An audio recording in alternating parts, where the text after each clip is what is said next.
All right, everybody, welcome back. It's been a couple weeks. Um, I've been preparing for the Tough Mudder, running the Tough Mudder, um, preparing to go on a trip to Des Moines, and yeah, just otherwise a little bit of chaos. But now I'm getting back into my regular flavor of chaos since most of the plans have been laid for my trip to Des Moines here this week. Um, but I told you the last book I was going to read was called Leadership Isn't for Cowards. Here it is by Mike Staver. Got the boxing gloves on. Um, Fantastic book. Absolutely fantastic book. Um, the basic premise, uh, which is all I can really give you at this point, because there's a lot of good information, a lot of good points made in this book. The basic point is that you can't be hesitant. You have to take charge when, regardless of whether you're considered in a leadership role or whether you're just an entrepreneur, because regardless of what you're doing in business, you are leading something. I'm going to try and. Oh, there we go. Now I'm not so washed out.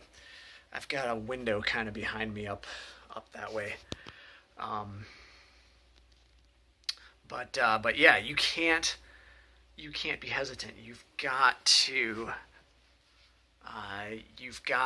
take charge and do what needs to be done. Whether you're leading people or whether you're leading yourself. Uh, the One of the opening lines of the book is, "You are messing with people's lives," and obviously the most direct way is if you're in a leadership role. But think about it. If you are a sole proprietor or a small business or something like that, you're also messing with the lives of your clients as well in some way, shape, or form. Whether it's through a product you're providing them or through a service that they buy from you, you are affecting other people by the decisions that you make. So the book, that's kind of the main premise of Leadership Isn't for Cowards. I'm going to be rereading this again in a few months after I've had some time to absorb some other stuff and get a little bit farther on my entrepreneurial journey. But here it is again. Leadership Isn't for Cowards by Mike Staver.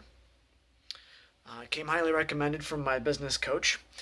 And this one, next up on the docket, is called Beyond Selling Value, a Proven Process to Avoid the Vendor Trap by Mark Shonka and Dan Koch, I think. So here's that one. This was a gift from my business coach. He said, if you want to learn how to sell better, read that, because that's by the best salesperson he's aware of. Probably right up there with some of the bigger names like Dale Carnegie. I'm trying to think, Napoleon Hill, maybe. So that's what's next up. I'm going to read that this week. Hopefully get back on track with my book reviews every week going forward from here on out.